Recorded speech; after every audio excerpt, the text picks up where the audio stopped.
नमस्कार, बहुत बहुत स्वागत है आप सभी का आज की प्रैक्टिस क्लास में। यह प्रैक्टिस क्लास यूपी टीजीटी के पुराने प्रश्न पत्रों पर आधारित है। तो आज का पहला प्रश्न है, जो लोग पढ़ते होंगे उनको पता होगा कि ये किस वर्ष का प्रश्न पत्र है। तो नहीं पता है तो आप लोग देखिए, फिर उसके बाद समझिए।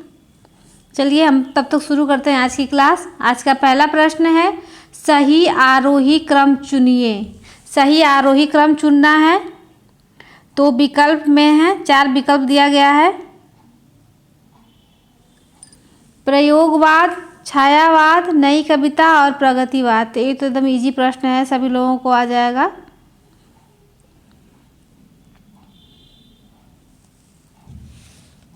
हिंदी साहित्य के आधुनिक युग की विस्तृत काव्यधारा को उनके प्रवृत्तियों के आधार पर निम्नलिखित कालक्रम में बांटा गया है। तो पहले नंबर पे आता है भारतेंद्र युग, दूसरे नंबर पे आता है द्विवेदी युग, तीसरे नंबर पे आता है छायावादी युग और चौथे नंबर पे आता है प्रगतिवादी युग, पांचवें नंबर पे आता है प्रयोगवादी और नवकाव्य युग और छठवें नंबर पे आता है उत्तर आधुनिक युग या वर्तमान तक। ये सब आते हैं। तो यहाँ पे दिया गया है छायावाद युग से, तो सही क्रम हो जाएगा पहले छायावाद, फिर प्रगतिवाद, फिर प्रयोगवाद और लास्ट में आती है नई कविता। तो एक क्रम हो जाएगा इसका। तो इसका सही विकल्प हो जाएगा आप, तीसरा विकल्प इसका सही उत्तर हो जाएगा। अगला प्रश्न है, रसज्ञ रंजन किस सुप्रसिद्ध निबंधकार की कृति है? रसज्ञ रंजन तो विकल्प में है आचार्य रामचंद्र शुक्ल, महावीर प्रसाद द्विवेदी, हजारी प्रसाद द्विवेदी, बाबू गुलाब राय और महावीर प्रसाद द्विवेदी। तो रसज्ञ रंजन किस सुप्रसिद्ध निबंधकार की कृति है? तो यह द्विवेदी युग के प्रमुख साहित्यकार आचार्य महावीर प्रसाद द्विवेदी की रचना है रसज्ञ रंजन। तो विकल्प 4 इसका सही उत्तर हो जाएगा। महावीर प्रसाद द्विवेदी की यह रचना है रसज्ञ रंजन। महावीर प्रसाद द्विवेदी का अन्य निबंध है जैसे कालिदास एवं उनकी कविता, साहित्य शिखर, कौटिल्य, कुठार एवं वनिता विलास। ये सभी रचनाएं जो है महावीर प्रसाद द्विवेदी की हैं। अगला प्रश्न है, हरिवंश राय बच्चन की आत्मकथा के कितने भाग प्रकाशित हैं? अच्छा प्रश्न है यह। तो विकल्प में है 1, 2, 3, 4। तो हरिवंश राय बच्चन के आत्मकथा के कितने भाग प्रकाशित हैं? तो इसका सही उत्तर हो जाएगा विकल्प 4, 4 भाग प्रकाशित हैं हरिवंश राय बच्चन के। इनके नाम है क्रमशः क्या भूलूं क्या याद करूं, नीड़ का निर्माण फिर, बसेरे से दूर, 10 द्वार से सोपान तक। ये इनकी आत्मकथा है जो 4 भागों में प्रकाशित है हरिवंश राय बच्चन की। क्या भूलूं क्या याद करूं 1969 ईस्वी में, नीड़ का निर्माण फिर 1970 ईस्वी में, बसेरे से दूर 1977 ईस्वी में और 10 द्वार से सोपान तक 1985 ईस्वी में प्रकाशित है। चलिए अगला प्रश्न देख लेते हैं। आधुनिक हिंदी कहानी का आरंभ सरस्वती पत्रिका के सन 1900 ईस्वी के प्रकाशित अंक से किस कहानी से माना जाता है? तो विकल्प में है इंदुमती, नासिकेतोपाख्यान, रानी केतकी की कहानी या फिर यमलोक की यात्रा। तो सही विकल्प हो जाएगा इसका। चौथा प्रश्न है, तो सरस्वती पत्रिका इससे होता है इंदुमती से। तो पहला विकल्प इसका सही उत्तर हो जाएगा। इंदुमती का जो कहानी है इसके रचनाकार हैं किशोरीलाल गोस्वामी।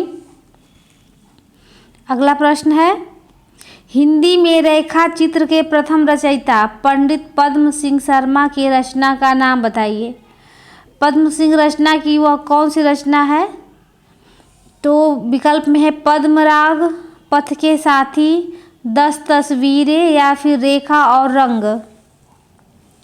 हिंदी के रेखा चित्र के प्रथम रचयिता मतलब पद्म सिंह शर्मा की प्रथम रचना जो रेखा चित्र है उसका बताना है। तो विकल्प में हो जाएगा पद्म पराग। तो विकल्प पहला इसका सही उत्तर हो जाएगा, पद्म पराग है इनकी रचना। हिंदी में रेखा चित्र के प्रथम रचयिता पंडित पद्म सिंह शर्मा को माना जाता है। इनके द्वारा रचित प्रथम रचना का नाम पद्म राग है। अगला प्रश्न है, शब्द की वह शक्ति जिससे वाच्यार्थ प्रकट होता है कहलाती है, क्या कहलाती है? तो विकल्प में है लक्षणा, व्यंजना, शब्द शक्ति या फिर अभिधा। तो ये तीनों जो हैं शब्द शक्तियाँ हैं, अभिधा, व्यंजना और लक्षणा।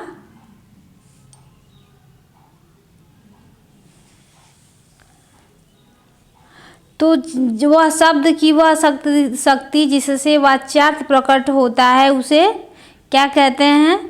तो उसे अभिधा कहते हैं। विकल्प 4 इसका सही उत्तर हो जाएगा, अभिधा। अगला प्रश्न है, सही युग्म चिन्हित कीजिए। तो यहाँ रीति दी गई है, तो वैदर्भी, माधुर्य, गौड़ी। गौड़ी जो है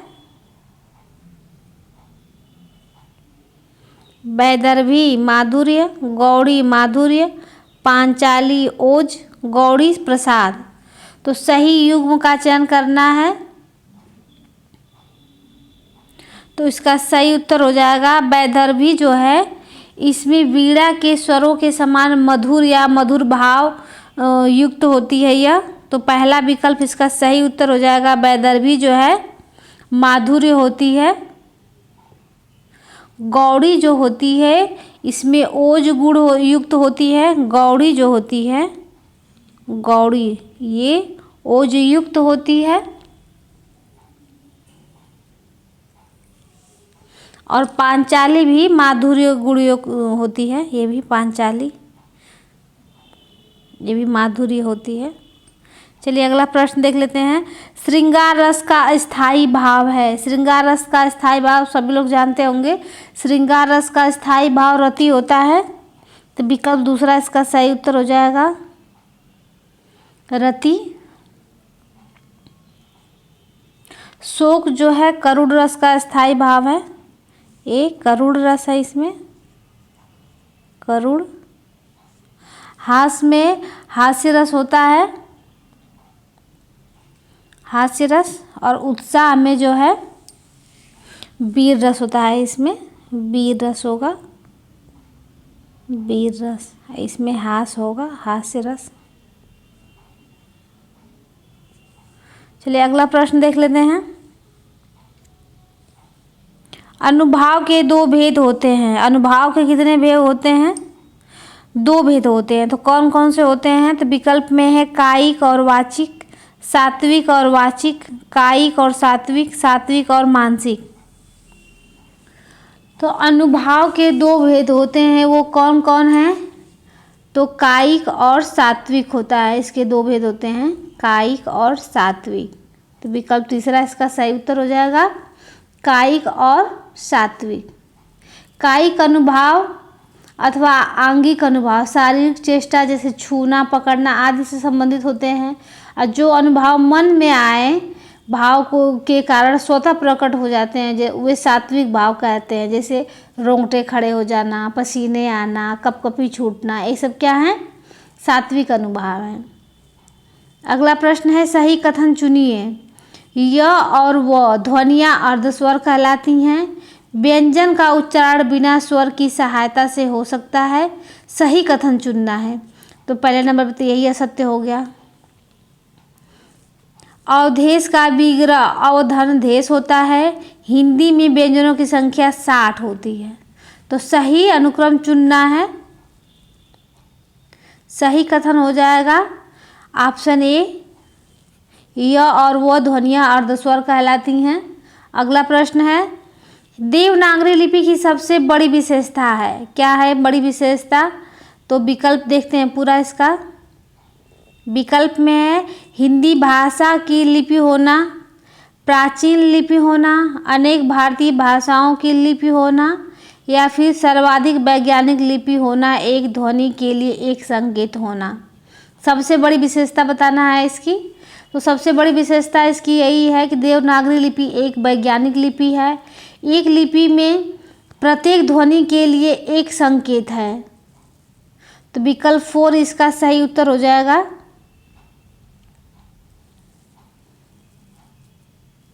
देवनागरी लिपि की उत्पत्ति ब्राह्मी लिपि से मानी जाती है।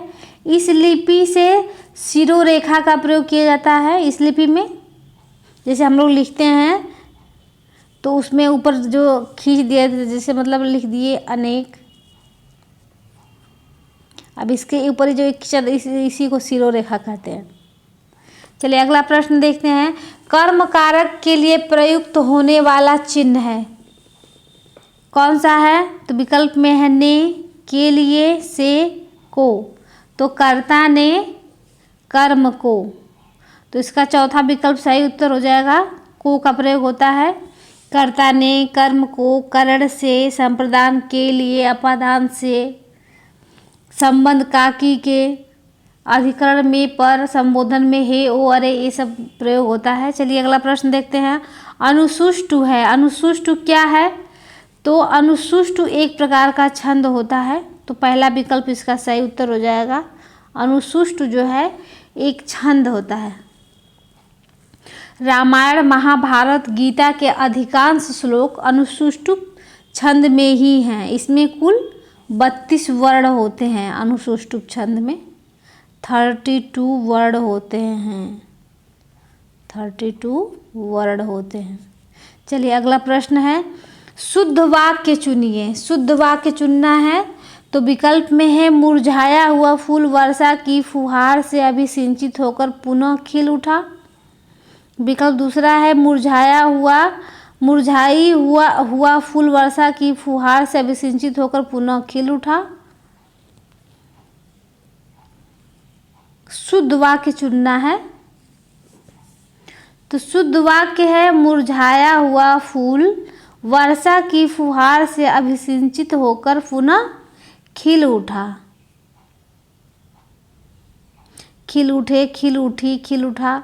तो सही विकल्प पहला ही है। ये पहला वाला विकल्प सही उत्तर है इसका। अगला प्रश्न है। अन्याय शब्द का संधि विच्छेद होगा। क्या होगा अन्याय शब्द का संधि विच्छेद? तो विकल्प में है अधन न्याय, अन्य धन अन्य, अन्न धन यान्य, या फिर अन्य धन अन्य। तो अन्यान्य है।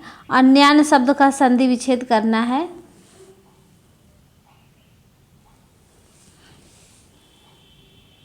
तो इसका सही उत्तर हो जाएगा अन्य धन अन्य होगा। यहाँ पे विकल्प हलंत रहेगा अन्य धन अन्य, अन्यान्य। विकल्प दूसरा इसका सही उत्तर हो जाएगा। यहाँ पे हलंत लगा रहेगा। अगला प्रश्न है। शिशुपाल वधम के रचयिता का नाम बताना है। शिशुपाल वध किसकी रचना है? तो विकल्प में है भामा, भारवी, कुंतक या फिर माघ। तो शिशुपाल वध के रचनाकार का नाम है माघ। विकल्प 4 इसका सही उत्तर हो जाएगा। यह माघ की रचना है शिशुपाल वध। अगला प्रश्न है। श्रीहर्ष का ग्रंथ है। तो श्रीहर्ष का ग्रंथ कौन सा है? तो विकल्प में है हित हरिवंश, नैषद काव्य, रजत रंगिणी या फिर मेघदूत। तो श्रीहर्ष के ग्रंथ का नाम है नैषद काव्य। विकल्प दूसरा इसका सही उत्तर हो जाएगा नैषद काव्य। अगला प्रश्न है। व्यंजन संधि का उदाहरण नहीं है। कौन सा विकल्प में है जो व्यंजन संधि का उदाहरण नहीं है? तो विकल्प देखते हैं। उत्धन चारणम, रामसधन टीकते, गंगाधन उदकम, शतधन चित। व्यंजन संधि का उदाहरण नहीं है तो गंगाधन उदकम, गंगोदकम। तो यह जो है व्यंजन संधि का उदाहरण नहीं बल्कि यह स्वर संधि का उदाहरण है। तो स्वर संधि में कौन सी संधि है? ये गुण संधि है। इसमें जो है गुण संधि है। अगला प्रश्न है, स्वस्त्यस्तु का संधि विच्छेद होगा। तो विकल्प में है स्वस्थ धन अस्तु, स्व धन अस्त्यस्तु, स्वस्थ्य धन अस्तु, स्वधन सत्यस्तु। कौन सा विकल्प सही हो जाएगा? तो स्वस्थ्यस्तु का संधि विच्छेद होगा स्वस्ति धन अस्तु। विकल्प पहला इसका सही उत्तर हो जाएगा, स्वस्थ धन अस्तु। अगला प्रश्न है, इन युग्मों में से कौन सा सही नहीं है? तो कौन सा विकल्प सही नहीं है? तो नीलोत्पलम में कर्मधारय समास, दशानन में बहुव्रीहि समास, राम लक्षणों में अव्ययी भाव समास, दिवारात्रि में द्वंद्व समास। तो इन युग्मों में से कौन सा सही नहीं है? एक सही नहीं है, बाकी 3 सही हैं। तो राम लक्ष्मणों जो है इसमें अव्ययी भाव समास न होकर बल्कि इसमें द्वंद्व समास होता है। तो इसमें क्या हो जाएगा? द्वंद्व समास हो जाएगा। जिसका सही उत्तर हो जाएगा ऑप्शन तीसरा, इसका सही उत्तर हो जाएगा। यह जो है सही नहीं है, इसमें अव्ययी नहीं द्वंद्व समास होगा। अगला प्रश्न है, पृथ्वीराज रासो महाकाव्य के रचयिता कौन है? तो पृथ्वीराज रासो सभी को पता है, यह चंद्रबरदाई की रचना है। पृथ्वीराज रासो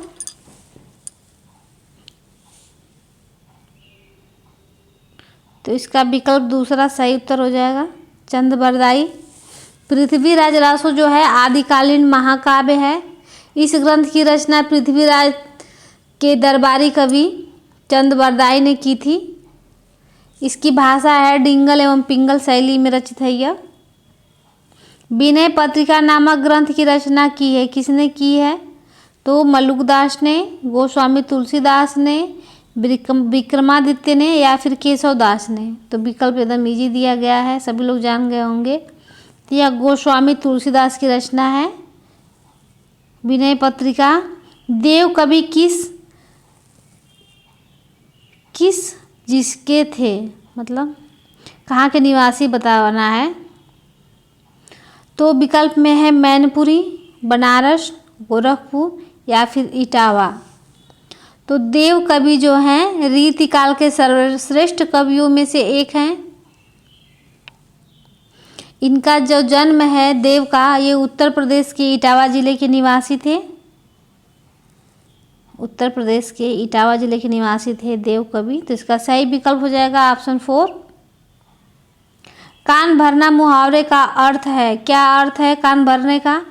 तो विकल्प में है धोखा देना, चाणक्य होना, चुगली करना या फिर असर न होना। तो कान भरने का अर्थ ही होता है चुगली करना। विकल्प तीसरा इसका सही उत्तर हो जाएगा। अलौकिक का शुद्ध शब्द है, अलौकिक का शुद्ध शब्द कौन सा होगा? तो विकल्प में है अलौकिक, अलौकिक, अलौकिक या फिर अलौकिक। तो अलौकिक का शुद्ध रूप तो अलौकिक होता है, ना कि अलौकिक। तीसरा विकल्प इसका सही उत्तर हो जाएगा, अलौकिक होता है। नई कविता के प्रवर्तक थे, नई कविता के प्रवर्तक कौन थे? तो विकल्प में है प्रताप नारायण मिश्र, प्रेमचंद, भारतेंदु हरिश्चंद्र या फिर घनानंद। नई कविता, तो नई कविता आंदोलन को शुरू करने का श्रेय जो है जगदीश प्रसाद गुप्त के संपादन में निकलने वाली पत्रिका नई कविता को है, जो विकल्प में तो है नहीं, जगदीश गुप्त हो जाते। अगला प्रश्न है, घनानंद की कृतियाँ किस भाषा में हैं? तो विकल्प में है अवधी, खड़ी बोली, ब्रज या फिर मैथिली। तो घनानंद जो है रीतिकालीन कवि हैं, इनकी कृतियाँ ब्रज भाषा में रचित हैं। घनानंद की, विकल्प तीसरा इसका सही उत्तर हो जाएगा। अगला प्रश्न है अतिथि का पर्यायवाची है। तो अतिथि किसका पर्यायवाची बताना है। तो विकल्प में है अमृत फल, उन्नयन, आगंतुक या फिर आजन्म। तो अतिथि का पर्यायवाची होता है आगंतुक। और इसका अन्य पर्यायवाची है अभ्यागत, मेहमान, पाहुन, पहना। ये सब जो है अतिथि के पर्यायवाची हैं। अगला प्रश्न है आजन्म में समास है। आजन्म में कौन सा समास है। तो आजन्म में अव्ययी भाव समास होता है। तो विकल्प तीसरा इसका सही उत्तर हो जाएगा अव्ययी भाव समास। इसमें प्रथम पद प्रधान होता है अव्ययी भाव समास में। इस समास के पूर्व पद में अनु, आ, प्रति यथा इसमें उपसर्ग लगे रहते हैं। अगला प्रश्न है राष्ट्र की भाववाचक संज्ञा होगी। राष्ट्र की भाववाचक संज्ञा क्या होगी। तो विकल्प में है राष्ट्रीय, राष्ट्रीय, सौराष्ट्र या फिर राष्ट्रीयता। तो राष्ट्र की भाववाचक संज्ञा राष्ट्रीयता होती है। तो विकल्प 4 इसका सही उत्तर हो जाएगा राष्ट्रीयता।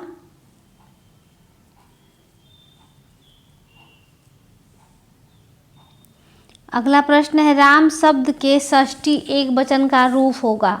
क्या होगा। तो विकल्प में है रामो, रामस्य, रामे, रामेषु। षष्ठी एक वचन का रूप बताना है। तो राम शब्द के षष्ठी एक वचन का रूप रामस्य होगा। विकल्प दूसरा इसका सही उत्तर हो जाएगा रामस्य। अगला प्रश्न है पठ धातु के वर्तमान काल में मध्यम पुरुष के एक वचन का रूप होगा। मध्यम पुरुष। तो विकल्प में है पठति, पठसी, पठंती या पठामी। तो उसका सही उत्तर हो जाएगा पठ धातु के वर्तमान काल में मध्यम पुरुष के एक वचन का रूप होगा पठसी। विकल्प दूसरा इसका सही उत्तर हो जाएगा पठसी। अगला प्रश्न है सिर उठाना मुहावरे का सही अर्थ है। तो विकल्प में है रंग उतर जाना, भेद प्रकट करना, बहुत पछताना या फिर विद्रोह करना। सिर उठाना मुहावरे का सही अर्थ बताना है। तो इसका सही उत्तर हो जाएगा विद्रोह करना। विकल्प 4 इसका सही उत्तर हो जाएगा। नीमा किस कवि की माता का नाम था। नीमा। तो भक्ति काव्य के निर्गुण काव्य धारा के प्रमुख कवि कबीरदास का जन्म एक जुलाहा परिवार में हुआ था। इनके पिता का नाम नीरू और माता का नाम था निगमा। तो तीसरा विकल्प इसका सही उत्तर हो जाएगा नीमा। कबीरदास की पत्नी का नाम लोई था, पुत्र का नाम कमाल और पुत्री का नाम कमाली था। इनके रचित ग्रंथ हैं बीजक जिसके 3 भाग हैं, साकी, शबद, रामायणी। अगला प्रश्न है रचना के आधार पर वाक्य के भेद कितने होते हैं। तो विकल्प में है 6, 3, 8, 4। तो रचना के आधार पर वाक्य के 3 भेद होते हैं। कौन कौन से होते हैं। तो सरल वाक्य, मिश्र वाक्य और संयुक्त वाक्य। अगला प्रश्न है पश्चिमी हिंदी के अंतर्गत कौन सी भाषा नहीं है। पश्चिमी हिंदी के अंतर्गत विकल्प में है बघेली, ब्रज, कन्नौजी या फिर खड़ी बोली। तो बघेली जो है पूर्वी बोली के अंतर्गत आने वाली है। ये अवधी, बघेली, छत्तीसगढ़ी ये पूर्वी हिंदी के अंतर्गत आती है। तो इसका सही उत्तर हो जाएगा विकल्प ए। ब्रज, कन्नौजी, खड़ी बोली ये सब पश्चिमी बोली के अंतर्गत आती हैं। अगला प्रश्न है नहुष नाटक लिखा गया है। किसके द्वारा लिखा गया है नहुष नाटक। तो आप सभी लोगों को पता है नहुष नामक नाटक के रचनाकार गोपाल चंद्र गिरधर दास हैं, जो भारतेंदु के पिताजी हैं। गोपाल चंद्र गिरधर दास इनका पूरा नाम है। अगला प्रश्न है तिरंगा शब्द में समास है। कौन सा समास होगा। तो विकल्प में है द्वंद्व समास, अव्ययी भाव समास, द्विगु समास या फिर कर्मधारय समास। तो तिरंगा शब्द में जो है द्विगु समास होगा। द्विगु समास में पहला पद जो है संख्यावाचक होता है। विकल्प तीसरा इसका सही उत्तर हो जाएगा।